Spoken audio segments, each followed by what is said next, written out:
Hello, everybody. Jonathan Dent here in the WSGW studios. Thank you so much for joining us for this live stream. Whether you're from the WSGW social media channels or any of our sister stations, 94.5 The Moose, KISS 107.1, or 106.3 The Core, we want to welcome you in. We're going to be talking about WSGW's newest show that runs Sunday evenings at 6. It's called That's What She Said.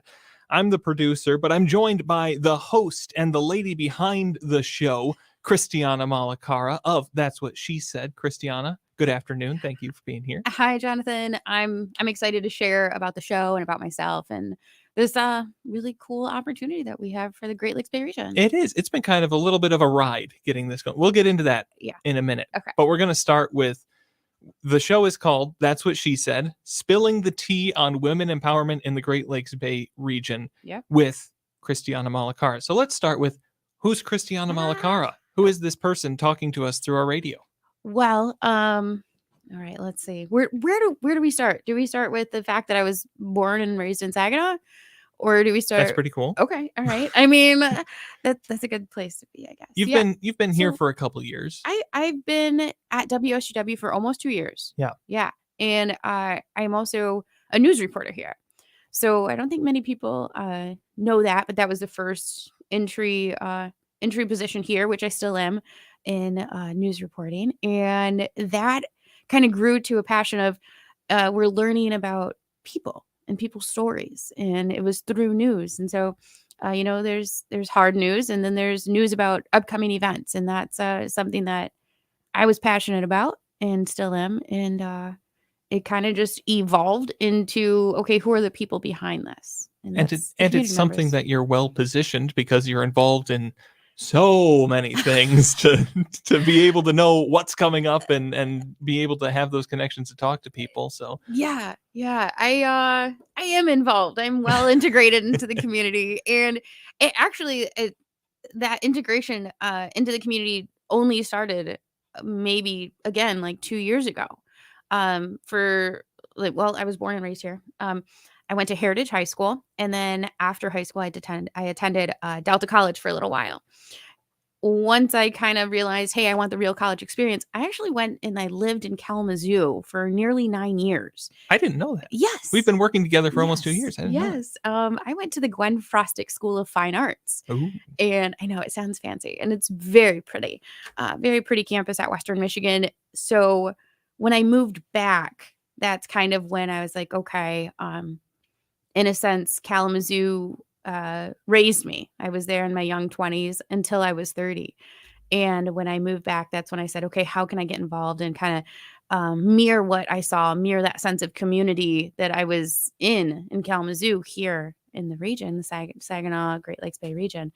And so I became more involved with community things. It all started out, ironically, at the CAN Council. I volunteered at the CAN Council, and then I realized that there was avenues I wanted to explore. So I'm also a chairwoman of Lead Saginaw. It's a Latino advocacy group. I am part of the Saginaw Chamber of Commerce, YPN, and on their steering committee, which is really exciting for me. I also volunteer as an instructor in helping at the Saginaw Art Museum seasonally when that's a thing. What else do I do? I'm involved in a statewide Latino advocacy group towards education specifically called Mi Alma. And I just recently attended my first Rotary Club meeting. That was a segue from a committee I'm on that's with the Heart of the City committee. So a lot of doors opening up, and it was in all of that you came in, you started kicking butt, writing some great news stories for us in our news department. Appreciate that. And through all of that, it became more of a focus on let's tell the stories behind the people. I remember from the very beginning, that's kind of what we were talking about, is how do we tell the stories of the people. And so it was almost a year ago that you asked me about, hey, do you think we could put together a show like this? What was your idea back then for the show? So I'm really fortunate that I have very powerful women and inspiring personalities in my life through all these avenues that I've essentially walked there and opened these doors. And so in each of these avenues, there was a woman that was at the forefront. And I was like, wow, okay, this, not that I haven't seen it before, but I haven't experienced it personally. And everyone had a very different story. But the bottom line that I took away was they're empowering others. How did that start and where does that end? And as I thought about it more, I was like, this is endless. This can go on forever. And so when we are recording, that's what she said. I'm sure if you noticed, Jonathan, I say, you're a ripple in this ripple effect. There was an epicenter, but there's more to come. And so when I thought up of that's what she said, it was kind of one of those things where it's like, let's highlight these really awesome women in the region. Through WSGW, I've been able to travel the region pretty regularly and meet all different types of ladies from different avenues and different backgrounds. And it was just exciting. It was exciting to have that experience and put it together. And now to see it a year later, Yeah, it feels unreal. it's kind of a jump to it's been almost a year since this was first conceptualized, and we've already got 2 episodes out there. The third one is going to be airing this Sunday at 6 p.m. When we first started getting this going, what was the process like for you? Because I remember we were trying to figure out who's going to be a guest on this show. What kind of thing are we going to highlight on this show? What kind of person are we trying to get? And you came in and you said, I've got it scheduled through August. I do. And it was like a day. And it's like, I've got people. Yeah. So people are excited for this show. People are excited. And okay, so I'll just tell you, I just got an email. I got an email about 4 days ago. And in the email, it said, I listened to your first one. I listened to your second one. I should say, Sure. by then, only 2 episodes had come out. Only 2 episodes. And we are only 2 episodes deep right now. So only 2 episodes deep. And I got an email and it was like, I listened and I could relate. And this is someone who is awesome in my life, who is a ripple and creating a ripple effect. And I emailed her back immediately and I was like, okay, you just solidified that we're on the right track, that this is necessary, that, and I'll say it over and over again. I don't know everything and I don't know all the women in the Great Lakes Bay region, but having connections like this and saying, okay, you listened, you can relate. Now tell us who's in your story.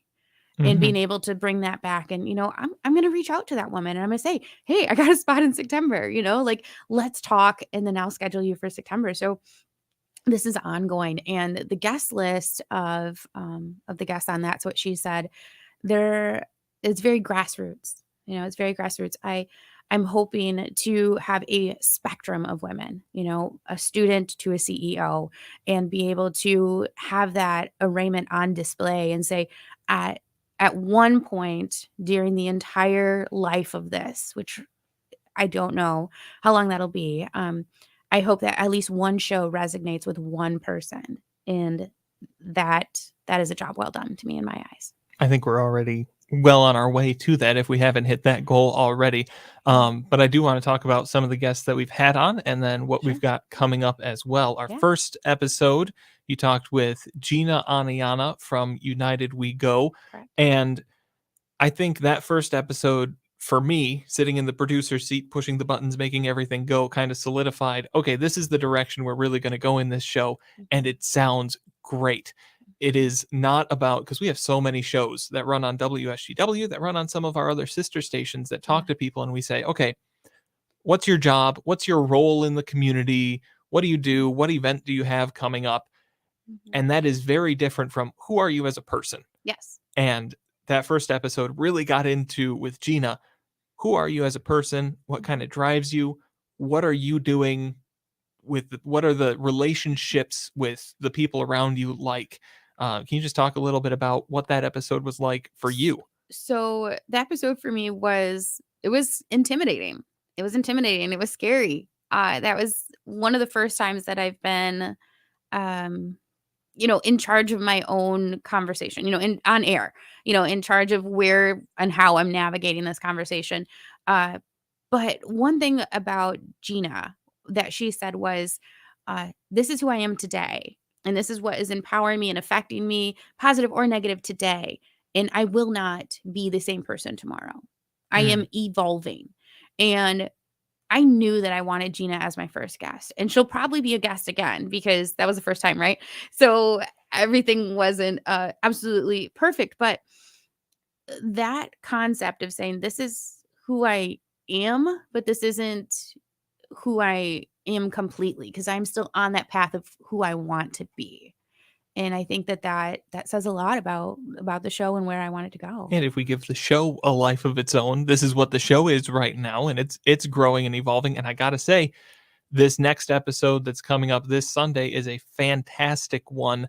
Yeah. We've got Rita Bates on. Yes. Who is she? She's with Pure Energy, Pure right? Energy. Yeah. Rita Bates. She's also a educator, a student. She's in the school district as an educator, but she also is an immigrant to the United States. She comes from a very large family, which, can resonate with a lot of people. Having a very tight knit family, but she's also a small business owner with her husband. And she very much talks about her process of empowering and how she attaches to those who are close to affect those who may be strangers. And we had, I think, one of the biggest things about this show, and I think we're going to see that as episodes go on, is the different people that we have on have very different takes on how they approach things. Gina was a very independent, Yes. I'm going to do this and I'm going to see how I grow as a person and it's going to affect people around me. Whereas, who did we have on this last week? Vera Harrison. Yeah. Vera talked, she was similar in that she was very independent, but she's very much about helping other people up and in a different manner. Whereas Rita, who's on this week, she talks a lot about how she connects with others and how her as a family and with her husband move through things together. And I think that is one of the coolest things about this show is we get to see into the lives of all these different people that are coming on. And yes, yeah, Rita very much moves as a unit, and that's a good way to put it. And Vera, she had to grow her unit. It wasn't exactly something that was immediate to her. And Gina moves very singular through the community.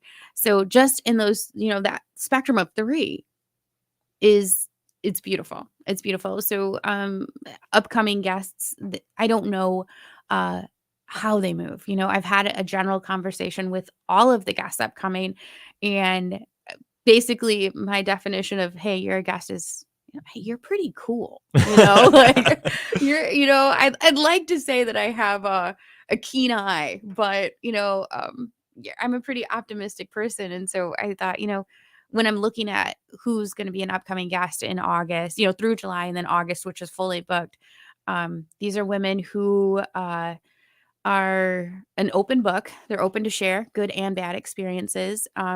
They were open to have a conversation with me specifically and saying, I believe in what you're doing, because, I want them to be open to a conversation with me. I don't want to pry. I want them to be excited to share. But also these women are, they're making moves. It doesn't even have to be a big move, but they're making moves. And, upcoming guests are from a library or someone who is working through, a process that they're currently in as a student. But then we also have women who are in charge of an organization and they want to talk about being a mom, just bringing it all down to that grassroots foundation it's really resonating with a lot of people. Very relatable. Yeah. I think. Yeah. Again, with the 2 episodes that are out with Gina and with Vera, you can find those on the WSGW Facebook page. There's a That's What She Said with Christiana Malacara Facebook page as well. You might not have to dig through quite as much to find the episodes on there if you want to check them out. And then usually we're going to be live streaming them Thursday afternoons, but since this Thursday is July 4th, we're actually going to be live streaming it Sunday to coincide with when it airs on the radio. That will be the conversation with Rita Bates. All of those on the WSGW Facebook, the YouTube channel, on X, formerly Twitter, and of course on WSGW 790 AM, 100.5 FM, and WSGW.com. There's also the option, if you go to WSGW.com, click on shows, and find That's What She Said. You can listen to every single episode that's gone up there. So definitely lots of opportunities to find older episodes and then tune into what's coming up as well. I did mention the live streaming part. Yes. And I know we didn't do that for the first episode, or necessarily this one that's coming up, but that's going to be a component that we want to work into this. Is we're going to be live streaming it in a way that we can see what viewers are saying and they can throw questions in there. What's your hope for that? So my hope is to get engagement up, right? So there's, like you said, there's many ways to listen, and ladies and gentlemen in the region are busy. They're busy. And we're all busy in different ways.